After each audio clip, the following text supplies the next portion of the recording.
Welcome to Southwest Desert, where adventure meets the arid beauty of the American Southwest. Join me as we explore Southwest's lost historical characters, stunning desert vistas, forgotten Native American history, or tales of lost gold mines. There's always something new to discover. Subscribe now and hit the bell icon so you don't miss out on our latest desert adventures. Let's journey together into the heart of the Southwest Desert. Sit back and enjoy.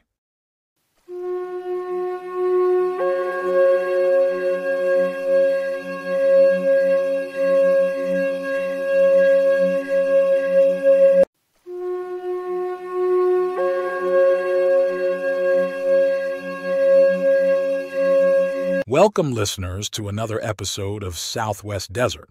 Today, we're diving into the fascinating tale of Peg Leg Smith's lost gold, a story that has captivated prospectors and adventure seekers for generations. Our journey takes us back to the late 1800s when the American Southwest was still a wild and untamed frontier. So sit back, relax, and let's unravel this desert mystery together. Our story begins with Charlie Brooks, a seasoned freight wagon operator who unknowingly stumbled upon what might have been one of the most significant gold discoveries in the American Southwest. For years, Charlie and his crew traversed the harsh desert landscapes, hauling goods between Chihuahua, Mexico, and Los Angeles, California. Little did Charlie know that the very rocks they used to keep their mules in line were actually valuable nuggets of gold. These weren't your typical gold nuggets, though. They were peculiar, heavy black rocks about the size of walnuts. The swampers, the men who assisted with the freight wagons, would fill their pockets with these oddly shaped stones, using them to throw at lagging mules during their arduous journey. It wasn't until 40 years later, when Charlie was in his 90s, that the true nature of these rocks came to light. A passing geologist examined the stones that Charlie had kept as curiosities and made a startling revelation. These were no ordinary rocks, but gold nuggets coated in desert varnish. Thank you for joining your desert frontiersman, Alan, for another lost gold story.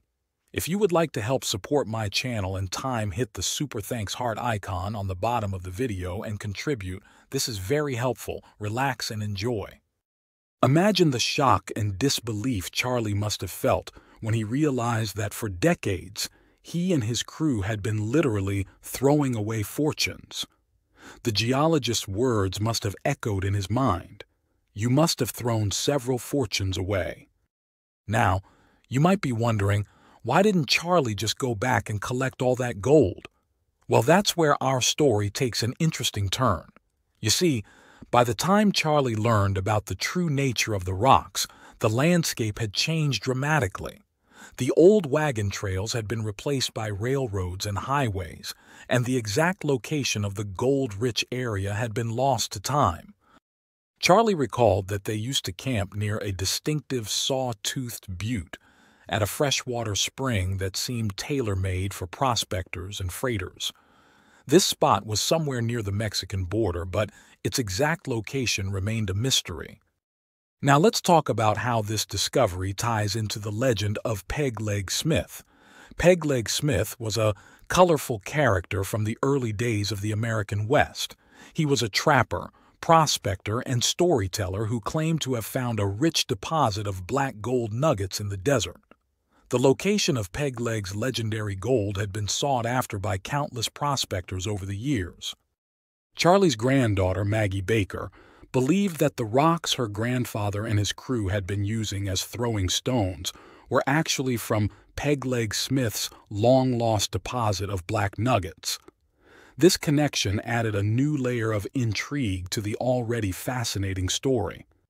In 1929, just before Charlie Brooks passed away at the age of 92, he decided to take his granddaughter Maggie on one final journey across the old freight trails.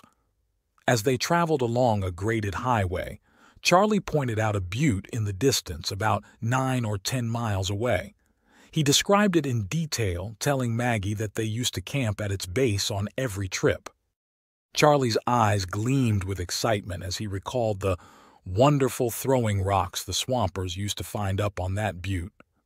Little did Maggie know at the time, but this information would prove crucial years later. Fast forward to 1946. Maggie, now married and known as Maggie Baker, came across an article in a magazine about the lost Peg Leg Smith lost mine. As she read through the piece, memories of her grandfather's stories came flooding back. Suddenly, she realized that she might have the key to locating the legendary Peg Leg gold.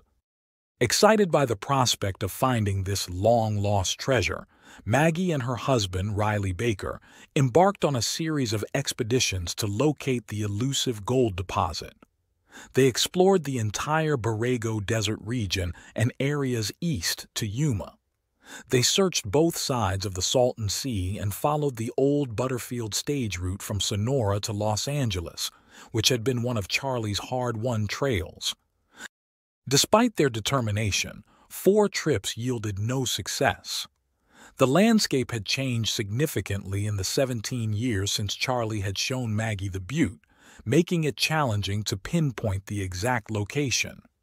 As Maggie continued her research and planning for future searches, she developed some theories about the possible location of the Peg Leg gold. She believed that the black gold nuggets were unlikely to be found in the Vallecito area, as none of the old jerkline trails passed through that region except for the Butterfield stage route. Instead, Maggie suspected that the Peg Leg gold might be located near Yuma, possibly in the Chocolate Mountains, or even south of the international boundary.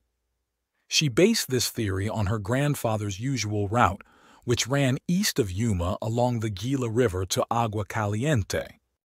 Charlie's freight routes typically started in Chihuahua, Mexico, and passed through what is now the Organ Pipe Cactus National Monument, or via Nogales. The trails ran north out of Chihuahua, turning westward both above and below the Mexican line. The terrain was rough and water was scarce, making it a challenging journey for the freight wagons. To narrow down the search area, Maggie tried to determine the average daily travel distance of frontier freighters. She found conflicting reports, with some old-timers claiming they could cover 15 miles a day, while others boasted of 30-mile journeys. What she did know for certain was that her grandfather had to carry water in barrels on the sides of his wagons for part of the trail past the Peg Leg gold site, and there was at least one night when they had to make a dry camp. These clues about water scarcity and travel distances provided valuable information for pinpointing the potential location of the gold-strewn trail. Maggie believed that if she could find an old map showing the trails, perhaps even the old Padres trails, she might be able to track down the elusive site. She also considered studying modern topographic maps to deduce the most likely routes the jerkline skinners would have taken on their way up from Sonora. In the early days of freight transportation, Nogales was a logical crossing point on the U.S.-Mexico border. The routes were mostly just horse trails, occasionally widened to accommodate the heavy wagons that lumbered across the desert wastes. Interestingly, Maggie noted that Native Americans encountered along the way would never disclose the location of any gold they recognized, as they held the yellow metal in superstitious awe. It's worth taking a moment to discuss Peg Leg Smith himself and how he fits into this narrative. Peg Leg Smith was a mountain man and prospector who claimed to have discovered a rich deposit of gold nuggets in the desert sometime in the 1820s or 1830s. According to legend, he stumbled upon the site while searching for his lost burros. The story goes that Peg Leg found oddly shaped, black-coated rocks that he initially dismissed as worthless. It wasn't until later, when he broke one open, that he discovered they were actually gold nuggets covered in desert varnish. Peg Leg allegedly collected as many of these nuggets as he could carry, but was unable to relocate the site on subsequent trips. This legend has inspired countless prospectors over the years to search for the fabled Peg Leg gold. The connection between Charlie Brooks' accidental discovery and the Peg Leg Smith legend adds an extra layer of intrigue to the story. As our story draws to a close, it's important to note that the search for Pegleg's lost gold continues to this day. Maggie Baker's determination to find the site her grandfather unknowingly discovered decades ago serves as an inspiration to modern-day treasure hunters and history enthusiasts alike. Maggie's theory places the location of the gold-rich area somewhere along the lower road west of Yuma, possibly south of the U.S.-Mexico border. She believes that the distinctive Sawtooth Butte Charlie pointed out to her is still visible from a modern, well-traveled road that may now be paved. The area around the Pegleg Butte remains a harsh, inhospitable desert environment, rough, dry, and challenging to navigate.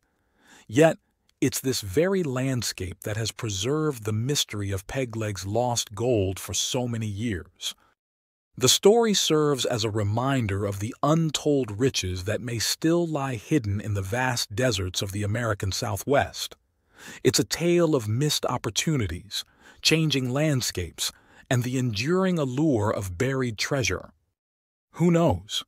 Perhaps one day a lucky prospector will stumble upon those curious black rocks and finally solve the mystery of Pegleg's lost gold. Until then, the legend lives on, waiting for the next generation of desert explorers to take up the search. Thank you for joining us on this journey through time and across the desert sands. Until next time, keep your eyes open for those black nuggets, and may your adventures be as golden as Pegleg's legendary treasure.